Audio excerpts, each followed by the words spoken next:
Hello दोस्तों, स्वागत है आपका आपके अपने यूट्यूब चैनल दिसार जीकेजीएस क्लासेस में। दोस्तों, आप सब लोग कैसे हैं? उम्मीद करते हैं आप सब लोग अच्छे होंगे, स्वस्थ होंगे, मस्त होंगे और अपनी तैयारी बेहतरीन तरीके से आप सभी कर रहे होंगे। दोस्तों, आज का जो हमारा टॉपिक होने वाला है वो है उष्मा तथा ताप, हीट एंड टेम्परेचर के जितने भी सारे क्वेश्चन इस बुक में दिए गए हैं सारे हम यहाँ पे आपको कवर करवाने वाले हैं। दोस्तों, वीडियो अच्छा लगे वीडियो को लाइक कीजिएगा, शेयर कीजिएगा, कमेंट कीजिएगा और चैनल पे नए हैं चैनल को सब्सक्राइब जरूर कर लीजिएगा पल पल की अपडेट के लिए। दोस्तों, हमने आपको पूरी कोशिश की है इस चैप्टर के जितने भी न्यूमेरिकल है उसको अच्छे से समझाने की।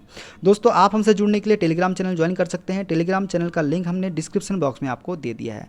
पल पल की अपडेट के लिए आप हमारा टेलीग्राम चैनल ज्वाइन कर लीजिए। दोस्तों, देर ना करते हुए स्टार्ट करते हैं आज का अपना सेशन और देखते हैं आज का पहला क्वेश्चन। यदि 90 डिग्री सेल्सियस तापमान वाले आधा लीटर गर्म पानी को 10 डिग्री सेंटीग्रेड तापमान वाले 3.5 लीटर ठंडे पानी के साथ मिलाया जाता है तो कोई ऊष्मा हानि न होने पर अंतिम संतुलन तापमान डिग्री सेंटीग्रेड में ज्ञात कीजिए। दोस्तों, इसमें क्या है, हमको मानना है, मान लेते हैं अंतिम संतुलन तापमान जो है ये T डिग्री सेंटीग्रेड है। तब हमको पता है हीट लॉस्ट बराबर होता है हीट गेन के। दोस्तों, हीट लॉस्ट का फॉर्मूला जो होता है वो होता है M1C डेल T1 बराबर M2C डेल T2। दोस्तों, यहाँ पे M1 जो हमको द्रव्यमान दिया गया है वो कितना दिया गया, आधा लीटर मतलब 1/2 दिया गया है। M2 जो हमको दिया गया है वो दिया गया 3.5 लीटर। 3.5 लीटर को हम क्या बोलते हैं, 7/2 बोलते हैं। और दोस्तों, जो हमको T1 दिया गया है वो कितना दिया गया है, T1 हमको जो दिया गया है वो दिया गया है 90 और T2 जो हमको दिया गया है दोस्तों वो कितना दिया गया है, वो दिया गया है 10। इसको यही हम मान रखेंगे दोस्तों और इसको सॉल्व करेंगे। अब दोस्तों, यहाँ पे जो है ये C से क्या है, ये C कैंसिल हो जाएगा तो हमारे पास क्या बचेगा, M1 डेल T1 बराबर M2 डेल T2। यहाँ पे डेल T1 का मतलब क्या है, ताप में अंतर की बात कर रहा है। दोस्तों, हमको जो पहला द्रव्यमान दिया गया है वो आधा लीटर दिया गया है 1/2। पहला T1 जो दिया गया है वो कितना दिया गया है, 90 दिया गया है, माइनस T करेंगे बराबर 7/2। T हमको नहीं दिया गया है और T2 जो दिया गया है कितना दिया गया है, 10 हमको दिया गया है। इसको जब सॉल्व करेंगे दोस्तों तो 2 से 2 कैंसिल हो जाएगा हमारा। 90 माइनस T बराबर हो जाएगा दोस्तों 7 का मल्टीप्लाई यहाँ अंदर हो जाएगा तो 7T माइनस 70 70 हो जाएगा। जब 70 के साथ T जुड़ेगा दोस्तों तो 80 हो जाएगा। 80 बराबर 160 के हो जाएगा। तो T बराबर जब हम निकालेंगे दोस्तों तो क्या आ जाएगा, 20 डिग्री सेंटीग्रेड हमारा आंसर आ जाएगा। 8 से इसको काटेंगे कितने बार में जाएगा, 20 बार में, तो 20 डिग्री सेंटीग्रेड जो है हमारा आंसर आ जाएगा। देखते हैं नेक्स्ट क्वेश्चन। 200 ग्राम द्रव्यमान वाली एक कढ़ाई की ऊष्माधारिता ज्ञात कीजिए। यदि इसे 2000 जूल ऊष्मा दिए जाने पर इसके तापमान में 8 डिग्री सेंटीग्रेड की वृद्धि होती है। अब दोस्तों, यहाँ पे जो हमको द्रव्यमान दिया गया है ये दिया गया है 200 ग्राम। ताप में जो अंतर दिया गया है वो दिया गया है 8 डिग्री सेंटीग्रेड और ऊष्मा जो डेल क्यू है वो कितना दिया गया है, 2000 जूल दिया गया है। दोस्तों, ऊष्माधारिता बराबर हमको एक फॉर्मूला याद रखना है, वो क्या होता है, ऊष्मा की मात्रा बटे ताप वृद्धि। क्या होता है, ऊष्मा की मात्रा अपॉन में ताप वृद्धि। ऊष्मा की मात्रा मतलब डेल क्यू अपॉन में डेल टी। डेल क्यू हमारे पास में 2000 दिया गया है, डेल टी हमको 8 दिया गया है। जब इसको इससे काटेंगे दोस्तों तो 250 जूल प्रति केल्विन जो है इसका राइट आंसर हो जाएगा। देखते हैं next question. 1.25 gram nitrogen joule प्रति ग्राम के वाष्पीकरण की विशिष्ट गुप्त ऊष्मा ज्ञात कीजिए। यदि यह इसके क्वथनांक 196 डिग्री सेंटीग्रेड पर संगनित होने पर 250 जूल ऊष्मा मुक्त करती है। दोस्तों, बात करें गुप्त ऊष्मा के बारे में तो गुप्त ऊष्मा होती क्या है, स्थिर ताप पर किसी पदार्थ के एकांक द्रव्यमान की अवस्था परिवर्तन के लिए आवश्यक ऊष्मा को इस पदार्थ की क्या कहते हैं, गुप्त ऊष्मा कहते हैं। इसे किससे प्रदर्शित करते हैं, तो इसे L से हम प्रदर्शित करते हैं। दोस्तों, Q बराबर क्या होता है, ML के होता है। Q बराबर क्या होता है, ML के होता है। यहाँ पे L क्या है, हमारी गुप्त ऊष्मा है।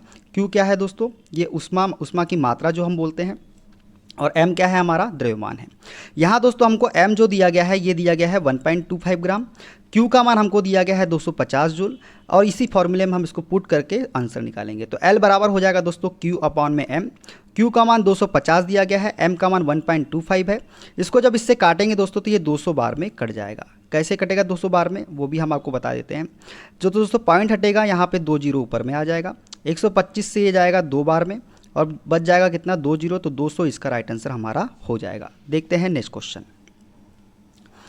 500 ग्राम द्रव्यमान वाले धातु के एक टुकड़े की विशिष्ट ऊष्माधारिता जूल प्रति ग्राम प्रति केल्विन में ज्ञात कीजिए। किस में ज्ञात करना है? जूल प्रति ग्राम प्रति केल्विन में हमको ज्ञात करना है, जिसके द्वारा 10 किलो जूल ऊष्मा अवशोषित किए जाने पर उसके तापमान में 80 डिग्री सेंटीग्रेड की वृद्धि होती है। अब दोस्तों हमको क्या क्या दिया गया है यहाँ पे? ये दिया गया है द्रव्यमान का मान जो कि 500 ग्राम दिया गया है। ऊष्मा जो दिया गया है Q वो कितना दिया गया है? 10 किलो जूल दिया गया है। किलो में दिया गया है, इसको जूल में चेंज करेंगे दोस्तों तो क्या करेंगे? 1000 से गुना करेंगे तो ये कितना हो जाएगा? 10,000 जूल हो जाएगा। ताप में वृद्धि जो दी गई है वो कितनी दी गई है? 80 डिग्री सेंटीग्रेड दी गई है। दोस्तों हम जानते हैं Q बराबर क्या होता है? MC del T। क्या होता है? Q बराबर ऊष्मा की मात्रा बराबर क्या होता है? MC del T। M हमारा द्रव्यमान है, C हमारा क्या है दोस्तों? विशिष्ट ऊष्मा धारिता है, और डेल T जो है वो है तापमान में वृद्धि या ताप में अंतर। दोस्तों इसको जब हम सॉल्व करेंगे तो हमको यहाँ पे विशिष्ट ऊष्मा धारिता का मान निकालना है, तो क्या हो जाएगा? Q अपॉन में M into del T। Q का मान हमको 10,000 दिया गया है, M का मान 500 दिया गया है, और डेल T जो है 80 दिया गया है। इसको हम सॉल्व करेंगे, 3 जीरो से 3 जीरो कैंसिल हो जाएगा दोस्तों। 5 से इसको काटेंगे 2 बार में, 2 से काटेंगे 4 बार में, 1/4 आएगा। 1/4 में जब 4 का भाग देंगे 1 में तो कितना निकल के आ जाएगा? 0.25 जूल प्रति ग्राम प्रति केल्विन जो है इसका राइट आंसर हो जाएगा। देखते हैं next question. -100 degree centigrade Celsius को फ़ारेनहाइट में हमको चेंज करना है। दोस्तों यहाँ आपको सेल्सियस से किस में जाना है? फ़ारेनहाइट में। तो हम एक फॉर्मूले का यूज़ करेंगे दोस्तों, वो है C बराबर 5/9 F-32 का हम यहाँ पे प्रयोग करेंगे। C हमको जो दिया गया है -100 दिया गया है, 5/9 F हमको निकालना है, -32 हो जाएगा। जब ये 9 इधर जाएगा तो 100 हो जाएगा दोस्तों, और 5 कहाँ जाएगा? नीचे आ जाएगा। बराबर क्या हो जाएगा? F-32 हो जाएगा। दोस्तों -180, 9 का इससे काटेंगे इसको 20 बार में, ये हो जाएगा -180 बराबर F-32। -32 इधर आएगा दोस्तों तो प्लस में हो जाएगा। -180 में से +32 हम घटा देंगे दोस्तों तो -148 जो है इसका राइट आंसर हो जाएगा। देखते हैं नेक्स्ट क्वेश्चन। 190 डिग्री सेंटीग्रेड तापमान वाले 2 लीटर अति तप्त पानी को 20 डिग्री सेंटीग्रेड तापमान वाले 6 लीटर ठंडे पानी के साथ मिलाया जाता है। कोई ऊष्मा हानि न होने पर अंतिम संतुलन तापमान डिग्री सेंटीग्रेड में ज्ञात कीजिए। अब दोस्तों यहाँ पर हमको क्या बोला है? कोई भी ऊष्मा हानि न होने पर अंतिम संतुलन तापमान। मान लेते हैं दोस्तों हमको क्या क्या दिया गया है। पहले यहाँ हमको T1 जो दिया गया है दोस्तों 190 दिया गया है, T2 20 डिग्री दिया गया है, M1 2 लीटर दिया गया है, M2 कितना दिया गया है? 6 लीटर। इसके पहले जो स्टार्टिंग का पहला क्वेश्चन था सेम इसी प्रकार से है। हमको पता है यदि यहाँ कोई ऊष्मा हानि ना होने पर अंतिम संतुलन तापमान जो होता है ये होता है ऊष्मा हानि बराबर ऊष्मा प्राप्ति के। वही हम फॉर्मूला यूज़ करेंगे, M1C del T1 M2C del T2। दोस्तों यहाँ से C से C हमारा कैंसिल हो जाएगा, हमारे पास क्या बचेगा? सिर्फ M1 डेल T1 और M2 डेल T2। M1 का मान हमको दोस्तों 2 दिया गया है, जो T1 का मान है वो कितना दिया गया है? 190 दिया गया है, माइनस T करेंगे, बराबर में 6 जो है M2 का मान दिया गया है, T का मान हमको नहीं दिया गया है, T2 का मान हमको 20 दिया गया है, तो T-20 करेंगे। दोस्तों इस 2 का मल्टीप्लाई इसमें करेंगे तो 380 - 2T हो जाएगा, बराबर में 60 - 120 हो जाएगा। दोस्तों जब ये 60 के साथ 2T जुड़ेगा तो कितना हो जाएगा? 80 बराबर किसके हो जाएगा? 500 के बराबर हो जाएगा। तो दोस्तों T बराबर हमारा यहाँ पे 500/8 हो जाएगा, और इसको जब सॉल्व करेंगे इससे इसको काटेंगे तो कितने बार में कटेगा? 62.5 डिग्री सेंटीग्रेड में कटेगा, और यही क्या है? हमारा राइट आंसर है। देखते हैं नेक्स्ट क्वेश्चन। डैश सेल्सियस बराबर 167 फ़ारेनहाइट। दोस्तों यहाँ पे हमको बताना है कि 167 फ़ारेनहाइट जो है कितने सेल्सियस के बराबर होता है। तो दोस्तों सेल्सियस के बराबर होता है ये हमको बताना है। तो दोस्तों हम यहाँ पे फॉर्मूला जानते हैं क्या होता है। सेल्सियस का फॉर्मूला जो होता है C बराबर 5/9 F-32। इसको हम सॉल्व करेंगे दोस्तों, 5/9 F का मान 162 7 दिया गया है, -32 करेंगे, 5/9 इंटू 135 हो जाएगा। इसको जब माइनस करेंगे तो इससे जब हम काटेंगे दोस्तों तो कितने बार में कट जाएगा? 15 बार में कट जाएगा, और 15 पाँचे कितना होता है? 75। तो ये 75 सेल्सियस के बराबर होगा फ़ारेनहाइट का मान। कितने? 167 फ़ारेनहाइट का मान इसके बराबर होगा? 75 सेल्सियस के बराबर होगा। एथिल एल्कोहल के संलयन की विशिष्ट गुप्त ऊष्मा 100 जूल प्रति ग्राम है। कितना है? 100 जूल प्रति ग्राम है। उस स्थिति में 2.25 ग्राम एथिल एल्कोहल द्वारा अवशोषित ऊष्मा जूल में ज्ञात कीजिए जब यह इसके गलनांक -114 डिग्री सेल्सियस पर पिघलता है। दोस्तों क्या क्या दिया गया है हमको यहाँ पे हमको जो दिया गया है दोस्तों द्रव्यमान का मान जो कि 2.25 ग्राम दिया गया है। विशिष्ट गुप्त ऊष्मा जो दी गई है दोस्तों वो दी गई है 100 जूल प्रति ग्राम। कितना दिया गया है? 100 जूल प्रति ग्राम। ऊष्मा जो है Q हमको क्या करना है? ज्ञात करना है। दोस्तों हम जानते हैं विशिष्ट गुप्त ऊष्मा बराबर होता है ऊष्मा बदले द्रव्यमान, मतलब Q/m हमको पता है। दोस्तों विशिष्ट गुप्त ऊष्मा जो दी गई है 100 दी गई है, Q का मान हमको ज्ञात करना है और द्रव्यमान का मान 2.25 है। इसका जब इसके साथ मल्टीप्लाई होगा तो दोस्तों कितना आंसर आ जाएगा? 225 जूल आंसर आ जाएगा। देखते हैं नेक्स्ट क्वेश्चन। 2.5 किलोग्राम द्रव्यमान वाले एक स्टील के बर्तन की ऊष्माधारिता ज्ञात कीजिए यदि इसके तापमान में 10 डिग्री सेल्सियस की वृद्धि होती है। स्टील की विशिष्ट ऊष्माधारिता जो है 500 जूल प्रति किलोग्राम प्रति केल्विन हमको लेना है। ठीक है दोस्तों, यहाँ पे हमको जो दिया गया है द्रव्यमान का मान वो दिया गया है 2.5 किलोग्राम। ताप वृद्धि जो दी गई है 10 डिग्री सेंटीग्रेड दी गई है और विशिष्ट ऊष्माधारिता जो दी गई है वो 500 जूल प्रति किलोग्राम प्रति केल्विन हमको दी गई है।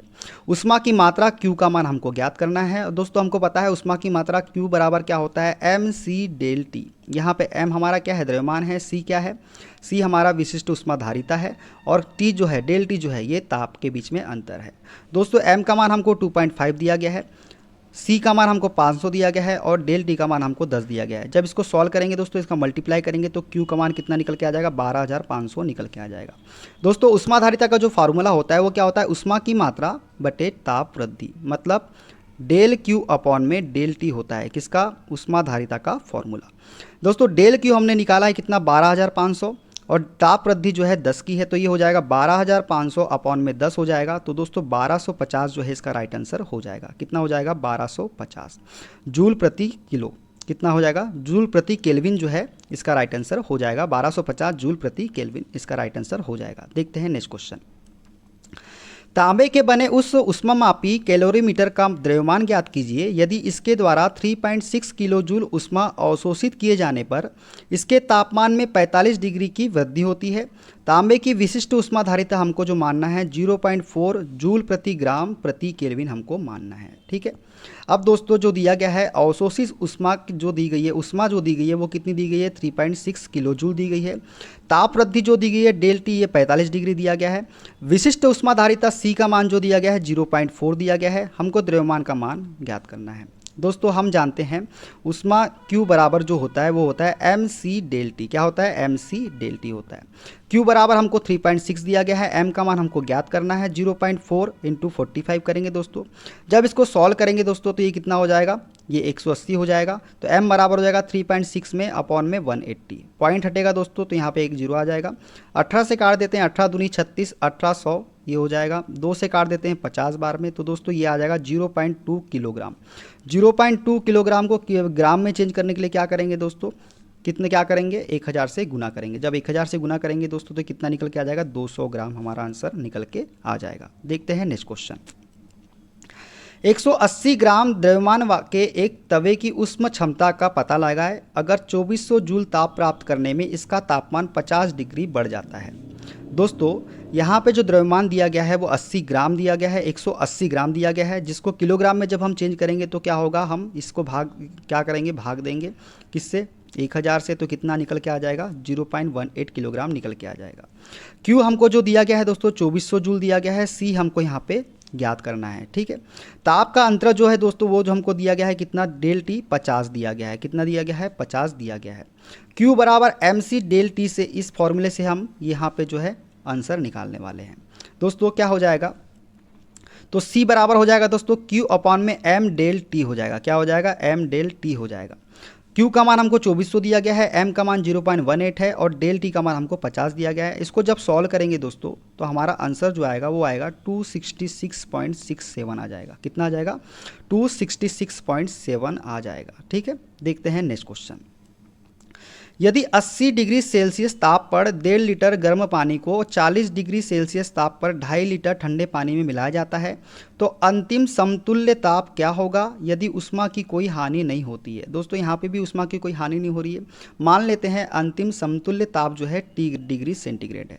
ठीक है, हम जानते हैं पानी की विशिष्ट ऊष्मा क्षमता जो होती है वो कितनी होती है? वो होती है 4200 जूल प्रति किलोग्राम प्रति डिग्री सेल्सियस। क्या होती है? जूल प्रति किलोग्राम प्रति डिग्री सेंटीग्रेड या सेल्सियस, जो भी आप बोलना चाहें। गर्म पानी द्वारा खाई गई उष्मा कितनी है दोस्तों 1.5, 4200 से गुना करेंगे, 80 माइनस टी करेंगे, ये वाला फॉर्मूला लगाएंगे दोस्तों, एम सी डेल टी का फॉर्मूला हम यहाँ पे लगाने वाले हैं और यही हम लगा रहे हैं। इसी के हिसाब से हम ये गर्म पानी द्वारा खाई गई उष्मा जो है ये निकल के हमारी आ जाएगी। ठंडे पानी द्वारा प्राप्त की गई उष्मा कितनी है दोस्तों 2.5, 4200 टी माइनस 40। ठीक है, मिश्रण के सिद्धांत के अनुसार जो होता है खोई गई उष्मा बराबर प्राप्त की गई उष्मा। तो दोस्तों खोई गई उष्मा कितनी है 1.5, 42 इंटू 4200 80 माइनस टी, और प्राप्त की गई उष्मा कितनी है 2.5 इंटू 4200 टी माइनस 40। जब इसको सॉल्व करेंगे दोस्तों तो हमारा आ जाएगा 120 माइनस 1.5 टी बराबर 2.5 टी माइनस 100। दोस्तों इसको जब जोड़ेंगे तो हो जाएगा 40 बराबर 220 के, तो टी बराबर हमारा कितना निकल के आ जाएगा 55 डिग्री सेल्सियस निकल के आ जाएगा या सेंटीग्रेड निकल के आ जाएगा। देखते हैं नेक्स्ट क्वेश्चन। 300 ग्राम धातु के एक ब्लॉक की विशिष्ट ताप क्षमता क्या होगी जब यह 12 किलो जूल की उष्मा को अवशोषित करता है, तब इसका तापमान 50 डिग्री तक बढ़ जाता है। तो दोस्तों हमको यहाँ पे m जो दिया गया है 300 ग्राम दिया गया है, डेल टी 50 डिग्री सेंटीग्रेड दिया गया है और q हमको दिया गया है 12 किलो जूल। इसको जूल में जब चेंज करेंगे तो कितना हो जाएगा 12,000 जूल हो जाएगा। हमको यहाँ पे विशिष्ट ताप क्षमता पूछा है दोस्तों, तो ताप क्षमता का जो फॉर्मूला होता है q बराबर एम एस डेल टी से हम इसको सॉल्व करेंगे। तो s बराबर क्या हो जाएगा q अपॉन में m डेल टी। q का मान हमको 12,000 दिया गया है, m का मान 300 दिया गया है और डेल टी का मान 50 दिया गया है। इसको जब सॉल्व करेंगे दोस्तों तो 3 जीरो से 3 जीरो कैंसिल हो जाएंगे, 3 से काटेंगे दोस्तों 4 बार में तो 4/5 निकल के आएगा। 4/5 को जब सॉल्व करेंगे दोस्तों तो 0.8 जूल प्रति किलोग्राम प्रति केल्विन इसका राइट आंसर हो जाएगा। देखते हैं नेक्स्ट क्वेश्चन। -150 डिग्री सेल्सियस बराबर खालिस्तान फ़ारेनहाइट होता है। दोस्तों डिग्री सेल्सियस को फ़ारेनहाइट में बदलने का जो सूत्र होता है वो होता है C इंटू 9/5 प्लस 32 का फॉर्मूला यूज़ करेंगे। हमको C 150 दिया गया है माइनस, तो हमको F बराबर क्या हो जाएगा दोस्तों -150 इंटू 9/5 प्लस 32। इसको जब सॉल्व करेंगे दोस्तों तो ये कट जाएगा कितने बार में 30 बार में, 9 तिया 27 तो -270 प्लस 32, तो ये F बराबर आ जाएगा -238 के। तो इसका राइट आंसर क्या हो जाएगा -238। देखते हैं नेक्स्ट क्वेश्चन। 4.5 ग्राम नाइट्रोजन की वाष्पन की गुप्त ऊष्मा ज्ञात करें। अगर इसे -196 डिग्री सेल्सियस पर संघनित किया जाए तो इससे 990 जूल ऊष्मा निकलती है। अब इसमें हमको जो दिया गया है वो हम देखते हैं दोस्तों। हमको जो दिया गया है द्रव्यमान का मान वो दिया गया है 4.5 ग्राम। उष्मा जो दी गई है दोस्तों Q हमको 990 जूल दी गई है। पदार्थ की गुप्त ऊष्मा L है, तो पदार्थ के m द्रव्यमान की अवस्था परिवर्तन के लिए आवश्यक ऊष्मा का जो फॉर्मूला होता है दोस्तों वो होता है Q बराबर ml के। क्या होता है Q बराबर ml होता है। Q हमको 990 दिया गया है, m हमको 4.5 दिया गया है, L हमको निकालना है। तो L बराबर हो जाएगा दोस्तों 990/45। इसको जब इससे काटेंगे दोस्तों तो 220 बार में इसका राइट आंसर हो जाएगा, 220 जूल प्रति ग्राम इसका राइट आंसर हो जाएगा। देखते हैं नेक्स्ट क्वेश्चन। 86 डिग्री फ़ारेनहाइट निम्नलिखित में से किसके बराबर है। तो दोस्तों 86 डिग्री फ़ारेनहाइट का सेल्सियन पैमाने पर मान हेतु हम फॉर्मूले का यूज़ करेंगे C/5 F-32 अपॉन में 9 से। दोस्तों C अपॉन में 5 हो जाएगा, F का मान 86 दिया है, -32 डिवाइडेड बाय 9, तो C अपॉन 5 बराबर हो जाएगा 54 अपॉन में 9। 9 से इसको काटेंगे 6 बार में तो C बराबर हमारा 30 डिग्री हमारा निकल के आ जाएगा। क्यों, इसका जो मल्टीप्लाई होगा तो C बराबर कितना निकल के आ जाएगा 30 डिग्री, और यही क्या होगा हमारा राइट आंसर हो जाएगा। देखते हैं नेक्स्ट क्वेश्चन। किसी सामग्री के खालिस्तान का मान जितना अधिक होगा उतनी ही तेजी से यह ऊष्मा को संचालित करेगा। तो दोस्तों ऊष्मी चालकता का मान जितना अधिक होगा उतनी ही तेजी से यह ऊष्मा को संचालित करेगा। देखते हैं नेक्स्ट क्वेश्चन। किसी पदार्थ के मोलर विशिष्ट ऊष्मा क्षमता कितनी होती है। दोस्तों किसी पदार्थ की मोलर विशिष्ट ऊष्मा क्षमता जो होती है ये होती है 1/μ ब्रैकेट में डेल Q अपॉन में डेल टी। क्या होती है 1/μ ब्रैकेट में डेल Q अपॉन में डेल टी होती है किसी पदार्थ की मोलर विशिष्ट ऊष्मा क्षमता। देखते हैं नेक्स्ट क्वेश्चन। किसी पीतल की छड़ की चालकता जो है 109 जूल प्रति मीटर केल्विन में, अनुप्रस्थ काट का क्षेत्रफल जो दिया गया है 0.04 मीटर स्क्वायर, लंबाई जो दी गई है 20 सेंटीमीटर है। यदि छड़ के दोनों सिरों पर 200 जूल प्रति डिग्री सेंटीग्रेड के तापमान का अंतर बनाए रखा जाता है तो छड़ के माध्यम से ऊष्मा प्रवाह की दर क्या होगी। यहाँ पे हमको दोस्तों ऊष्मा प्रवाह की दर के बारे में पूछा है। तो दोस्तों हमको जो दिया गया है छड़ की चालकता K का मान जो दिया गया है वो कितना दिया गया है 109 जूल दिया गया है। अनुप्रस्थ काट का क्षेत्रफल A हमको जो दिया गया है 0.04 मीटर स्क्वायर दिया गया है। छड़ की लंबाई जो है 20 मीटर 20 मीटर दी गई है। ताप का अंतर जो दिया गया है 200 जूल प्रति डिग्री सेंटीग्रेड दिया गया है। दोस्तों उष्मा प्रवाह की दर का जो फॉर्मूला होता है वो होता है के क्यू बराबर के ब्रैकेट में ए अपॉन में एल ब्रैकेट में डेल टी होता है। के का मान हमको 109 दिया गया है, ए का मान हमको क्षेत्रफल का मान 0.04 दिया गया है, एल का मान 0.20 मीटर दिया गया है और डेल टी का मान हमको 200 दिया गया है। जब इसको हम सॉल्व करेंगे दोस्तों तो ये कितना हो जाएगा 1/5 हो जाएगा। तो 109 इंटू 1/5 इंटू 200, इससे इसको काटेंगे दोस्तों कितने बार में 40 बार में। 109 का 40 में मल्टीप्लाई करेंगे दोस्तों तो 4360 जूल प्रति सेकेंड हमारा आंसर आ जाएगा। और दोस्तों इसको किलो जूल में बदलने के लिए क्या करेंगे हम 1000 से भाग देंगे। क्या देंगे 1000 से भाग देंगे तो 1 किलो जूल में हमारा आंसर आ जाएगा। देखते हैं नेक्स्ट क्वेश्चन।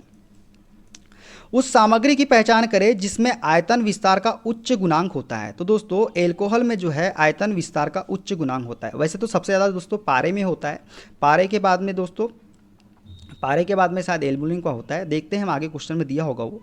तो दोस्तों जो उच्च आयतन विस्तार गुणांक जो होता है वो एल्कोहल का होता है। किसका होता है? एल्कोहल का। इन ऑप्शन में एल्कोहल का आयतन विस्तार गुणांक उच्च होता है। देखते हैं नेक्स्ट क्वेश्चन। उस सामग्री की पहचान करें जिसमें आयतन विस्तार का सर्वोच्च गुणांक होता है। दोस्तों यहाँ पे पारा दिया गया है, तो पारा जो है इसका आयतन विस्तार गुणांक सर्वोच्च होता है। ठीक है, तो पारे का जो देख लेते हैं एक्स्ट्रा फैक्ट इसमें, तो लोहे का जो आयतन विस्तार गुणांक सबसे कम होता है, कितना होता है 35 इंटू 10⁻⁻6। पीतल का जो होता है 56 इंटू 10⁻⁻6। उससे ज़्यादा होता है एल्यूमिनियम का 75 इंटू 10⁻⁻6 और उससे ज़्यादा होता है दोस्तों पारे का 180 इंटू 10⁻⁻6। तो इस प्रकार से आपको सभी के याद रख लेना है, डायरेक्ट आपको क्वेश्चन इससे पूछ लेता है। देखते हैं नेक्स्ट क्वेश्चन।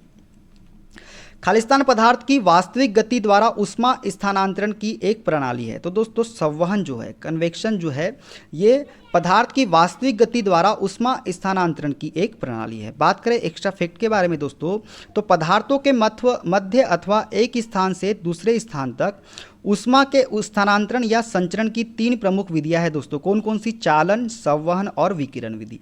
उष्मा के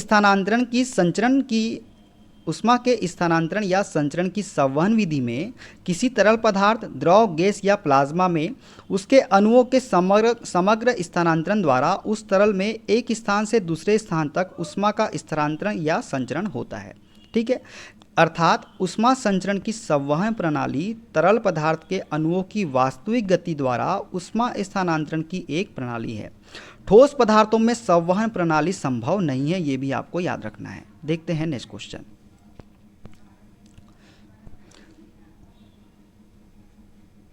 100 ग्राम भार वाले शीशे के किसी खंड को 20 डिग्री सेंटीग्रेड से 50 डिग्री सेंटीग्रेड तक गर्म किया जाता है। खंड में स्थानांतरित उष्मा के मात्रा की गणना करें। शीशे की विशिष्ट गर्मी जो है 127 जूल प्रति किलोग्राम प्रति केल्विन हमको लेना है। दोस्तों यहाँ पे हमको जो दिया गया है वो क्या दिया गया है? द्रव्यमान का मान 100 ग्राम दिया गया है, जिसको हम 0.1 किलोग्राम बोल सकते हैं। ताप का अंतर जो दिया गया है दोस्तों 30 डिग्री सेंटीग्रेड दिया गया है। शीशे की विशिष्ट उष्मा सी का मान हमको 127 दिया गया है। हमको जो है डेल क्यू का पता करना है। तो डेल क्यू बराबर हमको फॉर्मूला पता है दोस्तों, क्या होता है? M C del T. यहाँ पे सभी का मान रखेंगे। एम का मान 0.1, सी का मान 127 और डेल टी का मान 130। जब इसको सॉल्व करेंगे दोस्तों तो डेल क्यू हमारा कितना निकल के आ जाएगा? 381 जूल निकल के आ जाएगा। देखते हैं नेक्स्ट क्वेश्चन। उष्मा अंतरण की चालन एवं संवहन विधियां खालिस्तान द्वारा अलग किए गए पिंडों के बीच संचालित नहीं हो सकती है। तो दोस्तों ये निर्वात में संचालित नहीं हो सकती है। उष्मा अंतरण की चालन एवं संवहन विधियां जो है निर्वात द्वारा अलग किए गए पिंडों के बीच संचालित नहीं हो सकती है। बात करें एक्स्ट्रा फैक्ट के बारे में दोस्तों, तो किन्हीं दो निकायों के मध्य या एक स्थान से दूसरे स्थान तक उष्मा के संचरण या स्थानांतरण के लिए 3 प्रमुख विधियां हैं। कौन कौन सी? चालन, संवहन तथा विकिरण। इन तीनों विधियों में से चालन एवं संवहन विधि द्वारा उष्मा के संचरण हेतु सदैव किसी न किसी माध्यम की आवश्यकता होती है। अर्थात चालन एवं संवहन विधि द्वारा निर्वात से होकर उष्मा का संचरण संभव नहीं है। इस प्रकार उष्मा स्थानांतरण की चालन एवं संवहन विधियां निर्वात द्वारा अलग किए गए निकायों के बीच संचालित नहीं हो सकती है। उष्मा संचरण की विकिरण विधि द्वारा उष्मा के संचरण के लिए माध्यम की आवश्यकता नहीं पड़ती है। किसमें माध्यम की आवश्यकता नहीं पड़ती है? तो विकिरण विधि में माध्यम की आवश्यकता नहीं पड़ती है। बात करें संवहन और चालन की, तो इसमें माध्यम की आवश्यकता आपको पड़ती है। अर्थात विकिरण विधि द्वारा उष्मा का निर्वात में भी संचरण संभव होता है। जैसे बोल दे सूर्य से पृथ्वी का जो प्रकाश आता है वो किसके द्वारा आता है? विकिरण विधि द्वारा ही आता है। सूर्य तक से पृथ्वी तक उष्मा ऊर्जा जो है विकिरण विधि द्वारा ही आती है। देखते हैं नेक्स्ट क्वेश्चन। फ़ारेनहाइट और सेल्सियस स्केल खालिस्तान पर अभिमुख होते हैं। तो दोस्तों ये होते हैं -40 डिग्री पे। कितने होते हैं? -40 डिग्री पे फ़ारेनहाइट और सेल्सियस स्केल जो है अभिमुख होते हैं। या आप बोल सकते हैं क्या -160, सॉरी दोस्तों, माइनस ये फॉर्मूला अगर इसको यूज़ करें दोस्तों, हम मान लेते हैं फ़ारेनहाइट तथा सेल्सियस स्केल पर x डिग्री पर अभिमुख होते हैं, तब हम ये फॉर्मूला यूज़ करेंगे दोस्तों C/5 -F-32/9 से, जहाँ C बराबर F बराबर कितना मानना है हमको? x डिग्री मांगना है। तो x डिग्री अपॉन में 5 बराबर x डिग्री -32/9, या 9x डिग्री बराबर 5x डिग्री -160। इसमें से इसको माइनस करेंगे दोस्तों तो 4x डिग्री बराबर -160 के, तो x बराबर हमारा -40 डिग्री निकल के आ जाएगा। देखते हैं नेक्स्ट क्वेश्चन।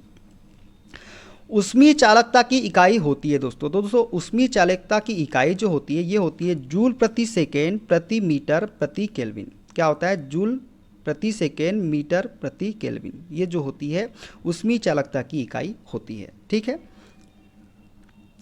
भौतिकी में उष्मा चालकता पदार्थों का वह गुण है जो यह दर्शाता है कि उस पदार्थ से होकर उष्मा कितनी आसानी से प्रवाहित हो सकती है।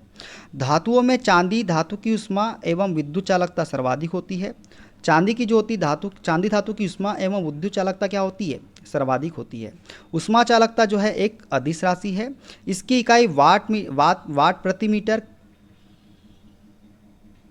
केल्विन होती है, अथवा जूल प्रति सेकेंड प्रति मीटर केल्विन होती है। ठीक है। तो इसका राइट आंसर क्या हो जाएगा? जूल प्रति सेकेंड प्रति मीटर प्रति केल्विन जो है इसका राइट आंसर हो जाएगा। देखते हैं नेक्स्ट क्वेश्चन। खालिस्तान समान ताप और दाब पर किसी पदार्थ को ठोस से द्रव में बदलने के लिए प्रति इकाई द्रव्यमान की उष्मा होती है। तो दोस्तों ये होती है विशिष्ट गुप्त उष्मा। विशिष्ट गुप्त उष्मा जो है समान ताप और दाब पर किसी पदार्थ को ठोस से द्रव में बदलने के लिए प्रति इकाई द्रव्यमान की उष्मा होती है। बात करें एक्स्ट्रा फैक्ट के बारे में दोस्तों, तो जब किसी ठोस पदार्थ को गर्म किया जाता है तो इसका तापमान बढ़ता है और एक विशिष्ट ताप पर यह ठोस पदार्थ पिघलने लगता है। इसी ताप को ठोस पदार्थ का क्या कहते हैं? हम गलनांक कहते हैं। इसी गलनांक ताप एवं वायुमंडलीय दाब पर उष्मा की वह मात्रा जो ठोस पदार्थ का बिना ताप बदले उसके एकांक द्रव्यमान को ठोस अवस्था से द्रव अवस्था में बदलने के लिए आवश्यक होती है, गलन की गुप्त उष्मा कहलाती है। क्या कहलाती है? गलन की गुप्त उष्मा कहलाती है।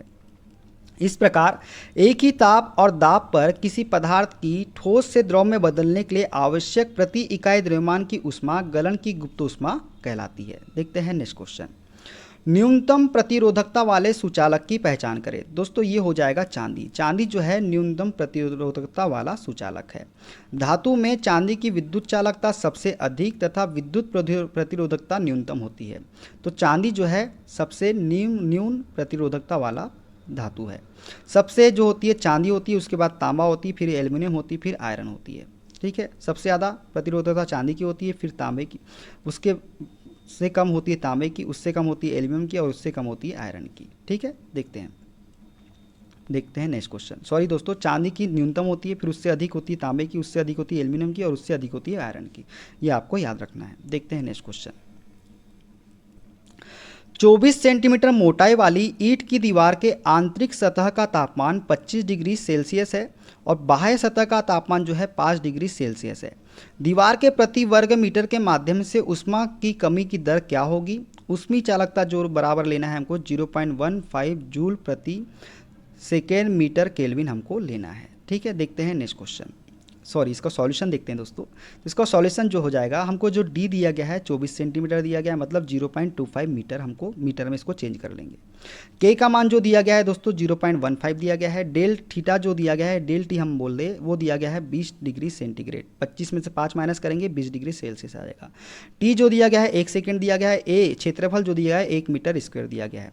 दोस्तों डेल थीटा बराबर होता है k.a del theta T upon में डी होता है। इसमें सबका मान रखेंगे। के का मान 0.15, टी का मान 1, डेल टी थीटा का मान 20 × 1 हो जाएगा ए का मान अपॉन में 0.24। इसको जब सॉल्व करेंगे दोस्तों तो हमारा आंसर आ जाएगा 12.5 जूल प्रति सेकेंड। देखते हैं नेक्स्ट क्वेश्चन।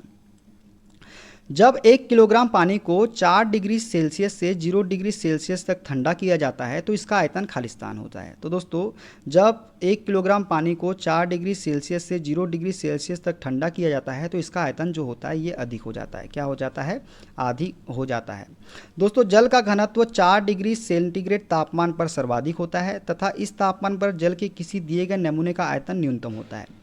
जब जल का तापमान 4 डिग्री सेंटीग्रेड से अधिक अथवा कम किया जाता है तो जल के नमूने का आयतन दोनों ही स्थिति में बढ़ता है। अतः जब 1 किलोग्राम पानी को 4 डिग्री सेंटीग्रेड से 0 डिग्री सेंटीग्रेड तक ठंडा किया जाता है तो इसका आयतन पहले की तुलना में क्या हो जाता है? अधिक हो जाता है। देखते हैं नेक्स्ट क्वेश्चन। उस सामग्री की पहचान करें जिसमें आयतन विस्तार का उच्चतम गुणांक होता है। दोस्तों, उच्चतम किसका होता है? ये होता है कठोर रबड़ का। कठोर रबड़ का जो होता है आयतन विस्तार गुणांक उच्चतम होता है। ठीक है, किसका होता है? कठोर रबड़ का आयतन विस्तार गुणांक क्या होता है? उच्चतम होता है। कठोर रबर में आयतन विस्तार का उच्चतम गुणांक होता है। निम्न वस्तु का आयतन विस्तार गुणांक कितना होता है दोस्तों? लोहे का होता है 3.5 इंटू 10⁻⁻5। पारे का होता है 18.2 इंटू 10⁻⁻5। पीतल का होता है 6 इंटू 10⁻⁻5। और कठोर रबर का जो होता है ये होता है कितना? 24 इंटू 10⁻⁵ होता है। ठीक है, देखते हैं नेक्स्ट क्वेश्चन। तापमान में समान वृद्धि होने पर तांबा शीशे की तुलना में खालिस्तान गुना अधिक फैलता है। दोस्तों, तापमान में समान वृद्धि होने पर शीशे की तुलना में जो तांबा होता है ये 5 गुना अधिक फैलता है। कितना गुना? 5 गुना अधिक फैलता है। देखते हैं नेक्स्ट क्वेश्चन। 50 ग्राम भार वाले तांबे के किसी खंड को 20 डिग्री सेल्सियस से 60 डिग्री सेल्सियस तक गर्म किया जाता है। खंड में कितनी ऊष्मा स्थानांतरित होगी? तांबे की विशिष्ट ऊष्मा 346 जूल प्रति किलोग्राम प्रति केल्विन हमको लेना है। दोस्तों, यहाँ पे हमको जो दिया गया है डेल टी हम निकालेंगे। दोस्तों, ताप का अंतर 60 - 20 40 डिग्री निकल के आ जाएगा। एम हमको 50 ग्राम दिया गया है जो कि 0.05 किलोग्राम के बराबर होता है। विशिष्ट ऊष्मा बराबर जो दिया गया है 386 दिया गया है। ऊष्मा क्यू हमको ज्ञात करना है। क्यू का फार्मूला हमको पता है m.c. डेल टी होता है। सभी का मान रखेंगे दोस्तों 0.05 386 इंटू 40। इसको जब मल्टीप्लाई करेंगे दोस्तों कितना निकल के आ जाएगा? 772 जूल हमारा निकल के आ जाएगा। देखते हैं नेक्स्ट क्वेश्चन। फ़ारेनहाइट पैमाने पर पानी के क्वथनांक और हिमांक बिल्कुल खालिस्तान डिग्री अलग होते हैं। दोस्तों, फ़ारेनहाइट पैमाने पर पानी के क्वथनांक और हिमांक बिल्कुल जो है ये 180 डिग्री अलग होते हैं। कितने डिग्री अलग होते हैं? 180 डिग्री अलग होते हैं। फ़ारेनहाइट पैमाने पर पानी के क्वथनांक और हिमांक बिल्कुल 180 डिग्री पर अलग होते हैं क्योंकि 1 डिग्री फ़ारेनहाइट के तापमान में परिवर्तन सेल्सियस पैमाने पर 1 डिग्री सेंटीग्रेड से कम के परिवर्तन के अनुरूप होता है। फ़ारेनहाइट पैमाने पर पानी 32 डिग्री पर जम जाता है और 212 डिग्री पर उबलता है। किसमें? फ़ारेनहाइट पैमाने पर। क्वथनांक और हिमांक इसलिए 180 डिग्री पर अलग होते हैं। किस लिए अलग होते हैं? क्योंकि फ़ारेनहाइट पैमाने पर 32 डिग्री पर पानी जम जाता है और 212 डिग्री पर क्या होता है? उबलता है। इसीलिए क्वथनांक और हिमांक 180 डिग्री पर अलग होते हैं। सामान्य शरीर का तापमान जो होता है वो 98.6 डिग्री फ़ारेनहाइट होता है। देखते हैं नेक्स्ट क्वेश्चन। 95 डिग्री फ़ारेनहाइट बराबर खालिस्तान डिग्री सेल्सियस होता है। तो दोस्तों, इसका राइट आंसर क्या हो जाएगा? ये हो जाएगा ऑप्शन नंबर सी 35। सॉल्यूशन हम कैसे करेंगे? 95 डिग्री फ़ारेनहाइट -32 इंटू 5/9 बराबर 63 इंटू 5/9 बराबर 35 डिग्री सेंटीग्रेड। हम इसको सॉल्व करेंगे। 95 में से इसको घटाएंगे तो आएगा 63 इंटू 5/9 बराबर 35 डिग्री सेंटीग्रेड के हो जाएगा। 9 से काटेंगे 7 बार में, 7 5 35। ठीक है, देखते हैं नेक्स्ट क्वेश्चन। 77 डिग्री फ़ारेनहाइट निम्नलिखित में से किसके बराबर है? दोस्तों, फ़ारेनहाइट को हमको सेल्सियस में बदलना है तो हम फॉर्मूले का यूज़ करेंगे C/5 बराबर F-32/9 से। C का मान हमको दोस्तों ज्ञात करना है। F का मान हमको 77 दिया गया -32 डिवाइडेड बाय 9 45/9 हो जाएगा बराबर C/5। 9 से काटेंगे 5 बार में और 5 का मल्टीप्लाई करेंगे 5 में तो C बराबर आ जाएगा 25 डिग्री सेल्सियस। देखते हैं नेक्स्ट क्वेश्चन।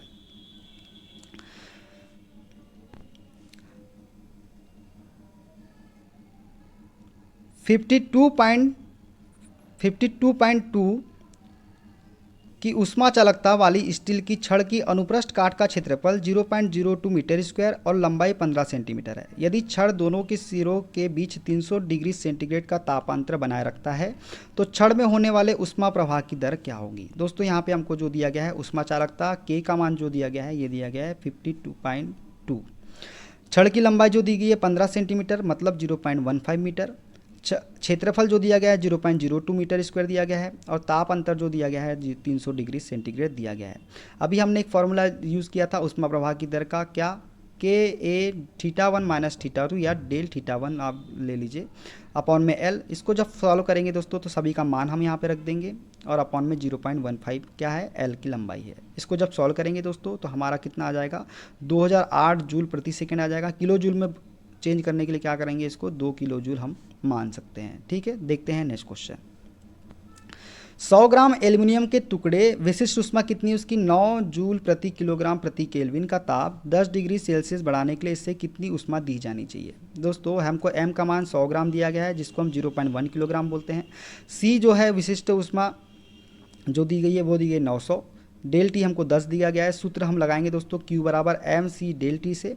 M का मान 0.1, सी का मान 900 और T का मान जो दिया गया है 10 दिया गया है। इसको जब सॉल्व करेंगे दोस्तों कितना आ जाएगा, 900 जूल हमारा राइट आंसर हो जाएगा। देखते हैं नेक्स्ट क्वेश्चन। निम्नलिखित में से उस पदार्थ की पहचान करें जिसकी विशिष्ट ऊष्माधारिता उच्चतम होती है। तो दोस्तों विशिष्ट ऊष्माधारिता जो उच्चतम होती है ये किसकी होती है, पानी की। पानी की विशिष्ट ऊष्माधारिता क्या होती है, उच्चतम होती है। बात करें एक्स्ट्रा फैक्ट के बारे में तो पानी की विशिष्ट ऊष्माधारिता उच्चतम होती है। पानी के अणुओं के बीच मजबूत हाइड्रोजन आबंध पाया जाता है जिसके कारण पानी के अणुओं के बीच अंतर आणविक बल ज़्यादा होता है जिसे तोड़ने के लिए अधिक ऊष्मा की आवश्यकता होती है। इसलिए पानी की विशिष्ट ऊष्मा क्या होती है, उच्च होती है। पानी की विशिष्ट ऊष्मा कितनी होती है, 4.18 जूल प्रति ग्राम डिग्री सेंटीग्रेड दी गई है, सेल्सियस हमको मान सकते हैं। देखते हैं नेक्स्ट क्वेश्चन। 100 ग्राम वजन वाले चांदी के किसी खंड पर कितनी ऊष्मा स्थानांतरित किया जाए कि इसका तापमान 40 डिग्री सेल्सियस बढ़ जाए। चांदी की विशिष्ट ऊष्मा हमको कितनी लेना है, 236 लेना है। दोस्तों मान लेते हैं चांदी का भार द्रव्यमान कितना है, हमको दिया गया है 100 ग्राम बटे 1000 ग्राम मतलब 0.1 किलोग्राम हमको दिया गया है। ताप जो दिया गया है वो दिया गया है 40 डिग्री सेंटीग्रेड और चांदी की विशिष्ट ऊष्मा जो दी गई है 236 दी गई है। Q बराबर एम सी डेल टी से हम इसको सॉल्व करेंगे दोस्तों तो ये हमारा निकल के कितना आ जाएगा, 944 जूल निकल के आ जाएगा। देखते हैं next question. 152 degree Fahrenheit Khalistan Celsius के बराबर होता है। दोस्तों इसका राइट आंसर होगा 66.67। इसको सॉल्व करने का फॉर्मूला क्या है दोस्तों, C बराबर 5/9 इंटू एफ माइनस 32 से, तो 5/9 इंटू 152 माइनस 32। इसको जब सॉल्व करेंगे दोस्तों इसमें से इसको माइनस करेंगे तो 120 डिग्री आएगा 9। अब इसको जब सॉल्व करेंगे दोस्तों तो आ जाएगा 66.66667 डिग्री सेल्सियस। देखते हैं नेक्स्ट क्वेश्चन। बर्फ की स्थिति से पानी की स्थिति में परिवर्तन खालिस्तान की वजह से होता है। तो दोस्तों होता है उष्मा के अवशोषण की वजह से। किसकी वजह से, उष्मा के अवशोषण की वजह से होता है। बर्फ की स्थिति से पानी की स्थिति में परिवर्तन उष्मा के अवशोषण की वजह से होता है क्योंकि जब बर्फ ठोस अवस्था को पानी में परिवर्तित किया जाता है तो उष्मा को बर्फ द्वारा अवशोषित कर लिया जाता है जिसका अर्थ है ठोस का तरल में परिवर्तन। इस परिवर्तन में उष्मा अवशोषित होती है और बर्फ की क्रिस्टलीय प्रकृति टूट जाती है तथा वह पानी के रूप में हमें प्राप्त होने लगता है। देखते हैं नेक्स्ट क्वेश्चन। जब पानी की निश्चित मात्रा का तापमान 0 डिग्री सेल्सियस से बढ़कर 4 डिग्री सेल्सियस कर दिया जाता है तो इसका आयतन खालिस्तान हो जाता है। तो दोस्तों ये हो जाता है कम। क्या हो जाता है, कम हो जाता है। जब पानी की एक निश्चित मात्रा का तापमान 0 डिग्री सेल्सियस से 4 डिग्री सेल्सियस कर दिया जाए तो इसका आयतन घटता है, घनत्व बढ़ता है। इसे जल का असामान्य प्रसार कहते हैं। क्या कहते हैं, असामान्य प्रसार कहते हैं। यदि पानी को इसके क्वथनांक 100 डिग्री सेल्सियस से ठंडा किया जाए तो 100 डिग्री सेल्सियस से 4 डिग्री सेल्सियस तक जल का आयतन अन्य द्रवों की भांति घटता है परंतु 4 डिग्री सेल्सियस से 0 डिग्री सेल्सियस तक जल का आयतन बढ़ता है अर्थात द्रव का आयतन उसके हिमांक पर न्यूनतम होता है जबकि जल का आयतन उसके हिमांक 0 डिग्री सेल्सियस से कुछ अधिक ताप पर न्यूनतम होता है। देखते हैं नेक्स्ट क्वेश्चन।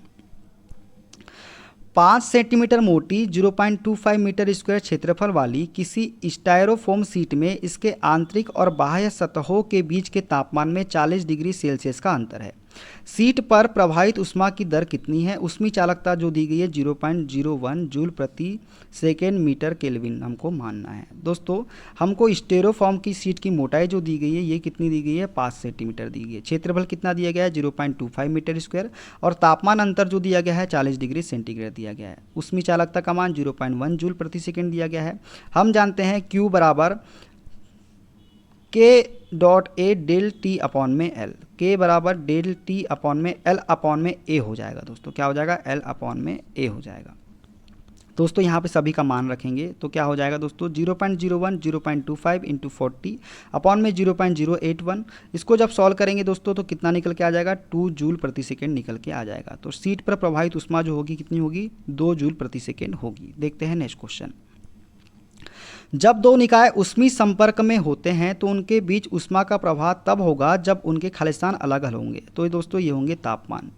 जब दो निकाय ऊष्मीय संपर्क में होते हैं तो उनके बीच ऊष्मा का प्रवाह तब होगा जब उनके तापमान क्या होंगे, अलग अलग होंगे। बात करें नेक्स्ट क्वेश्चन की या एक्स्ट्रा फैक्ट देख लेते हैं।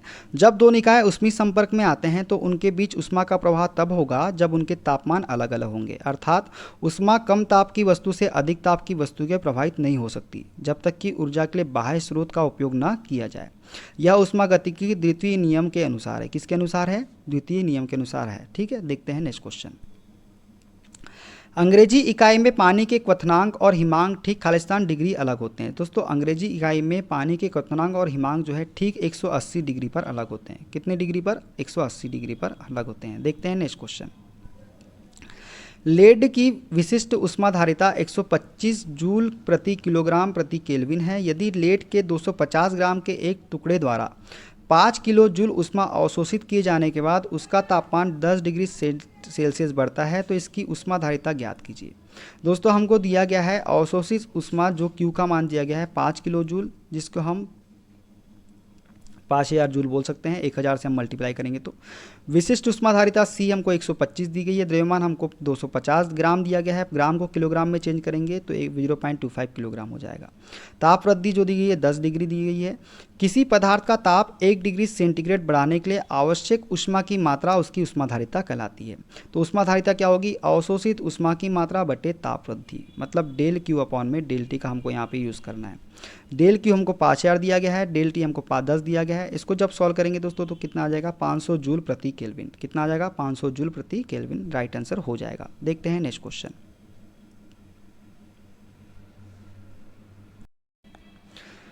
यदि 85 डिग्री सेल्सियस तापमान वाले 2.5 लीटर गर्म पानी को 4.5 लीटर ठंडे पानी के साथ मिलाया जाता है तो संतुलन ताप तक पहुंचने पर ठंडे पानी का तापमान 15 डिग्री सेल्सियस बढ़ जाता है। यह मानकर कि कोई ऊष्मा हानि नहीं हुई, ठंडे पानी का प्रारंभिक तापमान ज्ञात कीजिए। तो दोस्तों गर्म पानी का जो द्रव्यमान दिया गया है वो कितना दिया गया है हमको? m1 2.5 लीटर दिया गया है। तापमान T1 जो दिया गया है 85 डिग्री सेल्सियस दिया गया है। ठंडे पानी का द्रव्यमान कितना दिया गया है? 4.5 लीटर दिया गया है। ठंडे पानी के तापमान में परिवर्तन T1 माइनस T2 कितना दिया गया है? 15 डिग्री सेल्सियस दिया गया है। अंतिम तापमान जो है T हमको T डिग्री सेल्सियस हम मान लेते हैं। पानी की विशिष्ट ताप क्षमता जो है C है। कितनी है? C है। सूत्र हम लगाएंगे दोस्तों m1 c1 t1 minus T बराबर m2 c2 t minus t2। तो दोस्तों C से C तो कट जाएगा, ठीक है। C से C तो क्या हो जाएगा? कट जाएगा। तो हम m1 का मान रखेंगे 2.5, T1 का मान 85 माइनस टी बराबर 4.5 और इसमें से करेंगे कितना दिया गया? T1 माइनस T2 15 दिया गया है। दोस्तों इसको जब सॉल्व करेंगे 212.5 माइनस 2.5 टी बराबर 67.5 हो जाएगा। तो 2.5 टी बराबर कितना हो जाएगा? 145 के। तो टी हमारा कितना निकल के आ जाएगा? 58 डिग्री सेल्सियस निकल के आ जाएगा। अतः अंतिम तापमान जो आएगा कितना निकल के आएगा? 52 डिग्री सेल्सियस। और तापमान में परिवर्तन T2 कितना है? 15 डिग्री सेल्सियस दिया गया है। इसलिए ठंडे पानी का प्रारंभिक तापमान कितना हो जाएगा? 58 माइनस 15 करेंगे तो T माइनस T2 जो निकल के आएगा वो 43 डिग्री सेल्सियस निकल के आ जाएगा। देखते हैं नेक्स्ट क्वेश्चन। ऊष्मा अवशोषित कराने के लिए एल्युमिनियम से बने 800 ग्राम कैलोरीमीटर को कितने डिग्री सेल्सियस तक गर्म किया जाना चाहिए? एल्युमिनियम की विशिष्ट ऊष्माधारिता जो है 0.9 जूल प्रति किलोग्राम केल्विन लेना है हमको, ठीक है। दोस्तों हमको डेल क्यू जो दिया गया है ये दिया गया है 43.2 किलो जूल। कितना दिया गया है? 43.2 किलो जूल। एम का मान हमको 800 ग्राम दिया गया है, मतलब 0.8 किलोग्राम दिया गया है। सी का मान हमको दिया गया है 0.9 दिया गया है। डेल टी हमको ज्ञात करना है और डेल क्यू हमारा बराबर क्या होता है? एम सी डेल टी से। तो दोस्तों डेल टी बराबर क्या हो जाएगा? डेल क्यू अपॉन में एम डॉट सी से हम डेल टी निकालेंगे दोस्तों। तो डेल क्यू का मान जो दिया गया है 43.2 दिया गया है, 0 अपॉन में 0.8 इंटू 0.9 दिया गया है।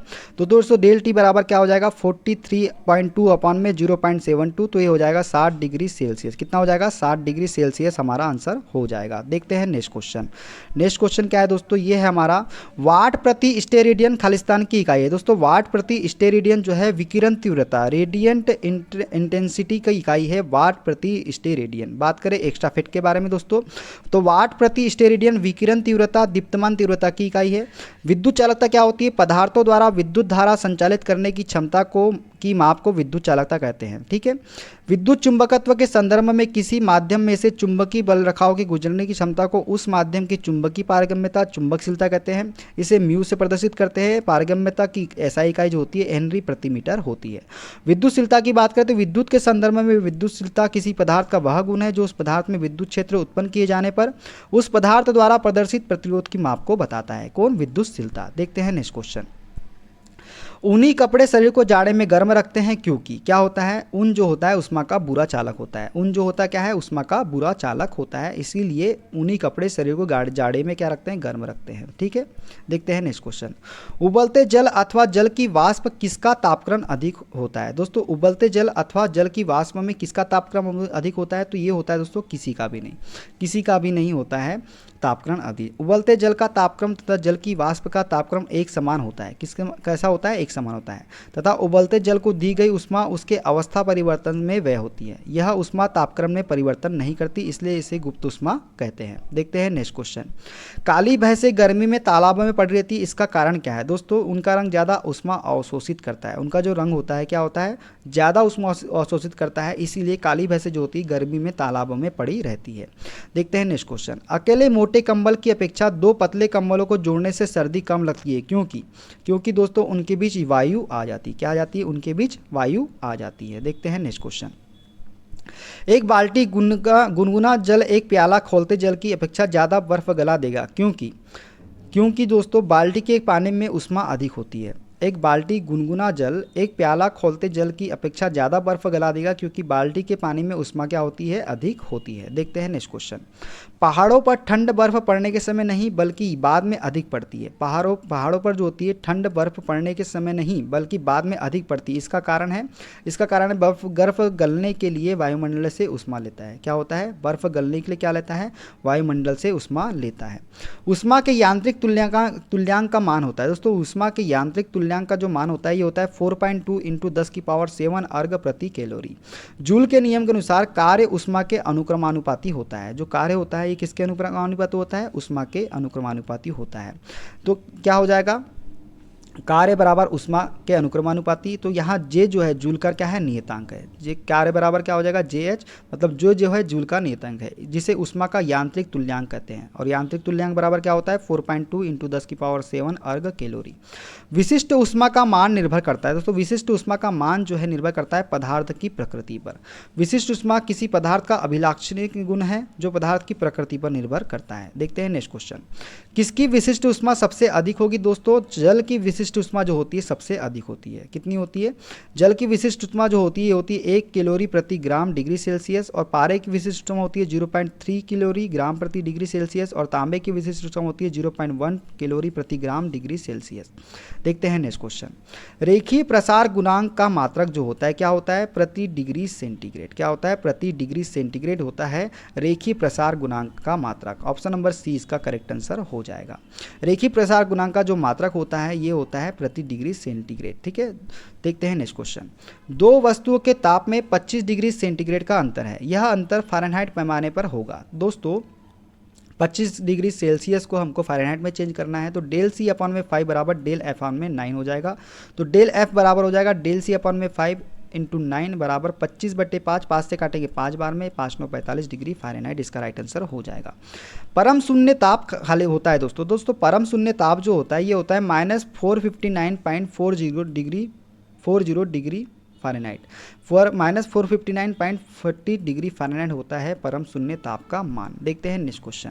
मनुष्य का जीवन जिस पर संभव नहीं हो सकता वह अधिकतम ताप है दोस्तों 110 डिग्री फ़ारेनहाइट से अधिक जो है ये ताप जो है इसमें मनुष्य का जीवन संभव नहीं हो सकता है। ठीक है, देखते हैं नेक्स्ट क्वेश्चन।